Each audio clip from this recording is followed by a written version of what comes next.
आप गरीबी को लेकर कुछ भी कहें, पर सत्य यही है कि गरीबी में आप एक सच्चा जीवन क्या है नहीं जान सकते। आप जब तक अमीर नहीं बन जाते तब तक आप जीवन का असली आनंद क्या है नहीं जान सकते। कोई भी व्यक्ति अपने टैलेंट या आत्मा का विकास तब तक नहीं कर सकता जब तक वह गरीब है। गरीबी और अमीरी सिर्फ एक विचार मात्र से स्टार्ट होता है। जैसा आप सोचते हैं वैसे ही आप बन जाते हैं। अमीर होना आपका जन्मसिद्ध अधिकार है। आज हम एक ऐसी ही पुस्तक the science of getting rich की समरी लेकर आए हैं जिससे हम अमीर बनने का विज्ञान सीख पाएंगे। यह पुस्तक 1910 में वर्ल्स डी वाटलस द्वारा लिखी गई थी, परंतु आज भी यह पुस्तक हमारे लिए उतनी ही महत्वपूर्ण है जितनी पहले थी। चलिए शुरू करते हैं। The right to be rich. अगर आप स्वस्थ रहने की कामना नहीं करते तो आप बीमार होने की तरफ बढ़ रहे हैं। अगर आप अमीर बनने की इच्छा नहीं रखते तो आप गरीब ही रहने वाले हैं। हमारा ब्रह्मांड हमें विकास सिखाता है। आप किसी भी जीवित वस्तु को देख सकते हैं। हर कोई अपने संपूर्ण विकास तक पहुंचना चाहता है। एक मनुष्य के जीवन का तात्पर्य यह है कि वह अपने मस्तिष्क, अध्यात्म और स्वास्थ्य की ऊंचाइयों को जान सके, जिससे वह अपना संपूर्ण विकास कर सके। इसके लिए उसे धन की आवश्यकता जरूर होगी, इसलिए उसे धन को पाने की एक इच्छा पैदा करनी होगी और उसे धन पाने का विज्ञान सीखना चाहिए। There is a science of getting rich. धनी होने का विज्ञान भी अन्य विज्ञान जैसे फिजिक्स, मैथमेटिक्स आदि की तरह एक विज्ञान है जिसमें कुछ नियम हैं जो आपको धनी बनाने में मदद करते हैं। जब एक व्यक्ति इन नियमों का पालन करना सीख लेता है तभी वह निश्चित धनी बन सकता है। धनी बनने के लिए एक निश्चित तरीके से काम करने की आवश्यकता है, चाहे आप इसे जाने अनजाने में कैसे भी करें, पर नियम यही होता है। अगर आप ये नियम फॉलो नहीं कर रहे, बेशक आप कितने भी मेहनती हो, आप अमीर नहीं बन सकते। यह किसी तरह के वातावरण पर भी डिपेंड नहीं करता। अगर ऐसा होता तो किसी शहर के सभी लोग अमीर होते, वही दूसरी ओर किसी दूसरे शहर के लोग गरीब। हम अगर कुछ बिजनेस वातावरण के हिसाब से अच्छा काम करते हैं, जैसे एक आइसक्रीम का बिजनेस एक गर्म स्थान पर ज़्यादा चलेगा, वही एक ठंडे स्थान पर शायद कम चले। परंतु यह इस पर भी डिपेंड नहीं करता कि आप में कितना टैलेंट है। यह इस पर भी डिपेंड नहीं करता कि आप काम क्या करते हैं। सामान्यतः देखा गया है कि वही लोग अमीर हैं जो एवरेज बुद्धि वाले हैं। दो लोग एक ही तरह का काम करते हैं, जबकि उनमें एक अधिक धनी होता है तो दूसरा गरीब। अतः यह दर्शाता है कि अमीर बनने के लिए एक निश्चित तरह से काम करना होता है। इसके कुछ नियम होते हैं जिन्हें फॉलो करना होता है। अब सवाल यह उठता है कि क्या कोई भी अमीर बन सकता है? जी हाँ, एक डिसेबिलिटी वाला या कम बुद्धि वाला या अधिक बुद्धि वाला, एक मजबूत शरीर वाला या कोई दुबला पतला कमज़ोर व्यक्ति भी अमीर बन सकता है। इसका आपके टैलेंट या शारीरिक क्षमता से कोई लेना देना नहीं है। मगर धनी बनने का विज्ञान इस पर ज़्यादा जोर न देकर किसी काम को निश्चित तरीके से करने पर ज़्यादा जोर देता है जो वास्तव में आपको अमीर बना देगा। ज़रूरत है तो नियम की तरह सोचने की और उसको फॉलो करने की। Is opportunity monopolised. क्या आपको लगता है कि आपको कोई अमीर बनने से रोक रहा है? क्या आपको कोई अपॉर्चुनिटी नहीं दिखाई देती जिससे आप अमीर हो सके? अगर आज आप सोचें कि मुझे एक पेट्रोल से चलने वाली कार बनानी है, क्या यह कार चल पाएगी? शायद नहीं, क्योंकि आज इस कार की इंडस्ट्री में और बहुत सी कंपनियों की मोनोपोली है। परंतु इसका मतलब यह नहीं है कि आपके लिए अपॉर्चुनिटी नहीं है। आप इलेक्ट्रिक कार बना सकते हो, शायद वह कंपनी चले। इस बात से तात्पर्य है कि आपको एक फिक्स तरीके से देखना होगा और एक निश्चित तरीके से काम करना होगा। अलग अलग समय पर भिन्न भिन्न प्रकार की अपॉर्चुनिटीज़ आती है। आपको उनको देखने की आवश्यकता है। हमारा ब्रह्मांड इतना सक्षम है कि वह अनंत काल तक देता ही रहेगा, बस आवश्यकता है तो आपको मांगने की। The first principle in the science of getting rich. विचार एक शक्तिशाली टूल है। यह ब्रह्मांड भी एक विचार पर ही चलता है। सूर्य के चारों तरफ ग्रहों का घूमना एक उस परमात्मा का विचार है। आज हम इस भौतिक जगत में जो भी कुछ देखते हैं वह किसी न किसी का विचार की ही उपज है जिसने भौतिक रूप ले रखा है। सबसे पहला नियम सोच पर ही आधारित है। यह कहता है कि जैसा हम सोचते हैं वैसा ही हम बन जाते हैं। मनुष्य सोचने का केंद्र है और हम वह सोच सकते हैं जो हमें चाहिए। सोचना कोई कठिन काम नहीं, यह प्रक्रिया हमारे मस्तिष्क में अपने आप ही चलती रहती है। परंतु जब हम किसी वस्तु का इजाद करने के लिए सोचने का सच्चाई से इस्तेमाल करते हैं तो दुनिया में इससे कठिन काम कोई दूसरा नहीं। कुछ इजाद करने के लिए हमें एक निश्चित तरीके से सोचने की आवश्यकता होती है। हमें हमेशा सत्य को सोचना चाहिए। जब हम किसी बीमारी को सोचते हैं तो हम बीमार हो जाते हैं। बीमारी सत्य नहीं है, सत्य तो स्वस्थ है। जब हम गरीबी के बारे में सोचते हैं तो हम कहीं ना कहीं गरीब रहना चाहते हैं। हमें सत्य सोचना चाहिए कि यहाँ सब परिपूर्ण है। जो इस तरह से सोचता है वही अपने विचारों का मास्टर कर पाता है। हमें विश्वास करना होगा कि विचार ही है जो हमें बनाते हैं। जब हम इस पर यकीन करेंगे तभी हम वह बना सकते हैं जो हम चाहते हैं। अगर आप अपने विचार पर संदेह करेंगे तो शायद आपको नतीजे नहीं मिलेंगे। आपको किसी की नहीं सुननी है जो आपके फेथ के खिलाफ हो, अन्यथा आपकी मेहनत खराब हो सकती है। आपको शक को अलग रखकर अपने अमीर बनने के विचार को मान लेना होगा। अमीर बनने का विज्ञान फेथ को एक्सेप्ट करने पर ही स्टार्ट होता है। Increasing life. सबसे पहले तो हमें उन भ्रांतियों से निकलना होगा जो बताती है कि भगवान आपको गरीब ही रखना चाहते हैं। शायद आपको गरीब रखने में ही भगवान की इच्छा हो। आपको समझना चाहिए कि हर एक वस्तु अपने आप को एक्सपेंड करना चाहती है। जब ज़मीन पर किसी वृक्ष से बीज पड़ते हैं तो वह भी पेड़ बन जाते हैं। इन्हें तो भगवान बीज नहीं रखना चाहता, तो आपको ही क्यों गरीब रखना चाहेगा। वह आपको भी अमीर बनाना चाहता है। जब हम एक विचार सोचते हैं तो उसके साथ दूसरा विचार स्वतः ही आ जाता है। इस तरह हमारी कॉन्शियसनेस भी हर पल बढ़ रही है। जब हम कोई फैक्ट पढ़ते हैं तो हमें दूसरा फैक्ट भी पढ़ने की इच्छा होती है। इस तरह से हम अधिक जानना, अधिक करना और अधिक करने की तरफ बढ़ते हैं। ऐसा ही हमें करना चाहिए ताकि हम अमीर बन सकें। यही परमात्मा भी चाहता है। ऐसा करने से परमात्मा आपके मन में रहेगा और उनकी टीचिंग ऐसे ही आगे बढ़ती रहेगी। हम अमीर बनना चाहते हैं ताकि हम अपनी मेंटल, फिजिकल एंड स्पिरिचुअल को फुल पोटेंशियल तक ले जा सकें। अगर हम गरीब रहे तो शायद हम इन तीनों का एक साथ उत्थान न कर सके। इसके लिए हमें धन चाहिए, इसलिए हमें एक क्रिएटर बनना होगा। अगर हम कंपटीशन में रहते हैं तो हम जीवन के दूसरे एस्पेक्ट को नहीं जान पाएंगे। अतः हमें यह बात मान लेनी चाहिए कि प्रकृति हमें आगे बढ़ाना चाहती है और हम अपने विचारों की संकल्पता से आगे बढ़ें। How riches come to you. जीवन में दूसरे को वैल्यू देना सीखो। कोशिश करो कि जितना उसने आपको दिया है आप उससे अधिक उसे दे सको। वैल्यू का मतलब पैसे से नहीं।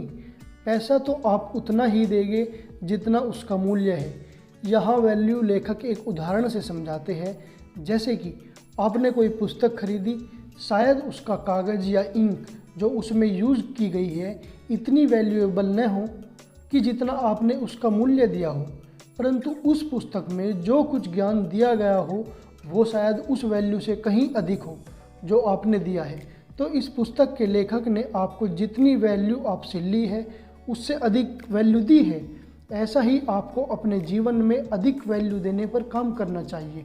जब आप कॉम्पिटिटर से क्रिएटर बनते हैं तो आप अपने बिजनेस को अच्छे से मॉनिटर कर सकते हैं। अगर आप किसी को कुछ बेचकर उससे कोई वैल्यू लेते हैं और जो आपने बेचा है वह उसके जीवन में कोई वैल्यू ऐड नहीं करता, तो आपको उस बिजनेस से निकल जाना चाहिए। आप कोई भी काम तभी सफलता से कर सकते हैं जब आपके प्रोडक्ट से लोगों के जीवन में कोई वैल्यू ऐड होती हो। इसी को लेखक ने यूज़ वैल्यू यानी प्रयोग मूल्य कहा है। आपको यूज़ वैल्यू अधिक देने पर ध्यान देना होगा जो कि उसने आपको कैश में दी है उससे अधिक हो। आपको अपने विचारों और भावनाओं में ये सब महसूस करना है कि आप सच में वैल्यू प्रदान कर रहे हो। जब आप अमीर बनना चाहते हो तो आपको अपने विचारों की शक्ति से अमीर बनने के बारे में सोचना होगा। इस सब को फील करना होगा और उस तरह से काम में भी करना पड़ेगा जिससे आप दुनिया को वैल्यू दे सको और आप पाएंगे कि आप अमीर बन गए हैं। लेखक ने इस सब को एक उदाहरण देते हुए समझाया है। मान लीजिए आपको एक सिलाई मशीन की आवश्यकता है, आपके पास विचार है, इसी को बढ़ाइए और एक अपने मस्तिष्क में चित्रण का रूप दें। तब इसको महसूस करें कि हाँ, मेरे पास मशीन है। अपने जीवन को उसी तरह से जीना स्टार्ट करें जैसे आप मशीन आने के बाद करेंगे। अगर आपको कभी अपनी बनाई गई प्रक्रिया पर शक हो तो महसूस करें कि हाँ, मशीन आ रही है, मशीन मेरे लिए बन रही है, और उस दिशा में लगातार काम करते रहे। यह नियम आप कुछ भी हासिल करने के लिए प्रयोग कर सकते हैं। ग्रैटिट्यूड। अभी तक आपने जो भी पिछले चैप्टर में पढ़ा है वह सब शुरुआती रास्ता है, परंतु यह सब प्रक्रिया विदाउट ग्रैटिट्यूड अधूरी है। या आप ऐसे भी कह सकते हैं कि मैं अगर इस पूरे विज्ञान को एक वर्ड में सम अप करूँ तो वह सब ग्रैटिट्यूड है, यानी आभार। पूरी प्रक्रिया ऐसी ही है। पहले आपको बिलीव करना होगा कि कोई एक शक्ति जो आपकी सब विचारों पर ध्यान दे रही है या प्रोसेस कर रही है। दूसरा, बिलीव करना है कि जैसे एक शक्ति आपकी हर इच्छा के अनुसार आपको सब कुछ दे रही है। और तीसरा, आपको इसके लिए उस शक्ति को दिल की गहराइयों से धन्यवाद देना है। जब हम ग्रैटिट्यूड को प्रकट करते हैं तो हमारा मेंटल एटीट्यूड पॉजिटिव रहता है और वह और भी अधिक चीज़ों को अट्रैक्ट करता है। हमें चाहिए कि हम जितना अधिक प्राप्त करते हैं उतने से अधिक प्रभावशाली तरीके से आभार की भावना रखें। ग्रैटिट्यूड का लॉ या नियम ऐसा है जैसे न्यूटन का तीसरा नियम। ऑथर कहते हैं कि आप जिस इंटेंसिटी से सुप्रीम इंटेलिजेंस यानी उस शक्ति को जो आपकी इच्छा पूरी करने के लिए रेडी है अपनी ग्रैटिट्यूड वे भेजते हैं, आपको उसी इंटेंसिटी से जवाब भी मिलता है। अगर आप अच्छे की भावना भेजेंगे तो निश्चित ही आपको अच्छा प्राप्त होगा। अगर आप बुरा भेजेंगे तो बुरा ही प्राप्त करेंगे।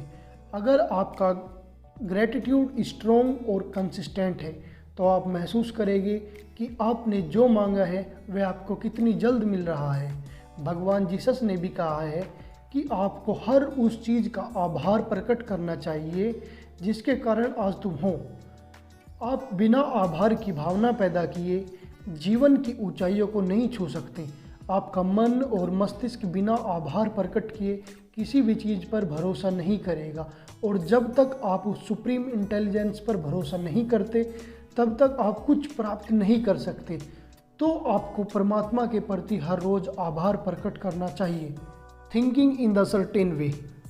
इस दुनिया में हर एक वस्तु जो हम देख सकते हैं उसकी स्टार्टिंग एक सोच से ही हुई है। आप जिस मोबाइल में यह वीडियो देख रहे हैं इसकी स्टार्टिंग भी सोचने से ही हुई है। हमको समझ लेना चाहिए कि जैसा हम सोचते हैं वैसा ही हम बन जाते हैं। लेखक के अनुसार सबसे पहले हमें जो चाहिए उसकी एक मेंटल इमेज बना लेनी चाहिए, क्योंकि जब तक हम एक इमेज नहीं बना पाते तब तक हम यूनिवर्स को कोई संदेश नहीं भेज पाते। हम सब के साथ यही समस्या है कि हम हर वक्त कुछ अलग अलग पाने की सोचते रहते हैं, जिसके कारण यूनिवर्स तक सही संदेश नहीं पहुंच पाता और तब वह परिणाम भी नहीं मिल पाता जो हम चाहते हैं। इसलिए हमें क्या चाहिए, यही सबसे पहले क्लियर होना चाहिए। यह इमेज एक सामान्य इच्छा न होकर एक आवश्यकता की तरह होनी चाहिए, क्योंकि ऐसी सामान्य इच्छा करने वाले कभी कुछ हासिल नहीं करते। इसलिए आप अपने आप को समय देकर जानिए कि आपकी सामान्य इच्छा और आवश्यकता में क्या फ़र्क है और क्या आपको वास्तव में प्राप्त करना है। आपको अपने विचारों में इस मेंटल इमेज को बरकरार रखना होगा। आपको इस पर जब तक ध्यान देना होगा जब तक कि आपकी अमीर बनने की डिज़ायर इतनी शक्तिशाली न हो जाए कि आपकी मेंटल इमेज को आपके विचारों में कंटिन्यूस न रख सके। यदि आप केवल मेंटल इमेज को क्लियर कर लेते हैं तो यह ड्रीम की तरह होगा। आपको हर उस पल को महसूस करना है जो आप उसको पाने के बाद महसूस करेंगे। आपको अपनी मेंटल इमेज को मन में ही जीना होगा। आप उसकी मालिकियत को महसूस करना होगा। आपको भरोसा करना होगा कि यह सब मेरा है। आपको आभार की भावना को सीखना होगा। प्रभु को धन्यवाद देना होगा कि मैं सब कुछ पा चुका हूँ। ऐसी मनोदशा आपको रखनी होगी और आप पाएंगे कि जो आपने सोचा था वह वास्तव में घटित हो गया है। How to use the will power. इस विज्ञान में विल पावर का बहुत इम्पोर्टेंट रोल है। विल को कैसे यूज़ करना है यह भी अच्छे से सीखना होगा, तभी हम सफल बन पाएंगे। यह पूरा विज्ञान फेथ और पर्पज़ पर डिपेंड है। हम अपनी विल भी इसी को पूरा करने के लिए प्रयोग में लानी है। हमें अपने आप को उन बातों से बचाने के लिए विल पावर को यूज़ करना है जो हमारे द्वारा बनाई गई मेंटल इमेज के अपोजिट हो। हमें गरीबी के बारे में अध्ययन करने की आवश्यकता नहीं है, क्योंकि वह हमारी चेतना में अमीरी के विरुद्ध गरीबी का चित्रण पेश करेगी। यही होता है विल का असली प्रयोग। हमें अपनी विल का यूज़ करते हुए अपनी मेंटल इमेज को कायम रखना है। इसी तरह से सोचना है जो आप चाहते हैं, अपने फेथ पर कभी डाउट न हो। इसीलिए विल का प्रयोग करना ऑथर की सलाह है। विल के प्रयोग से हमें अपने पर्पज़ को कायम रखना है और उसी दिशा में काम करते हुए आगे बढ़ना है। कंक्लूजन। अमीर बनने का विज्ञान हमें सिखाता है अमीरी सिर्फ एक सोच से स्टार्ट होती है। इसमें हमें अपने लिए एक मेंटल इमेज का यूज़ करके अपने लिए वस्तु क्रिएट करनी है। हमको कॉम्पिटिटिव न होकर क्रिएटिव बनने पर जोर दिया है। अमीर बनने के लिए एक निश्चित तरीके से सोचने और उस पर निश्चित तरीके से काम करें। सुप्रीम पावर में विश्वास रखें और आप वह पा लेंगे जो आप अपने लिए सोचा है। अगर ये समरी अच्छी लगी तो चैनल को सब्सक्राइब करिए और अपनी सलाह देने के लिए नीचे कमेंट करिए। आप कमेंट में अगली बुक्स के लिए सजेशन भी दे सकते हैं जो आप सुनना चाहते हैं। मिलते हैं जल्दी नई पुस्तक के साथ। नमस्कार।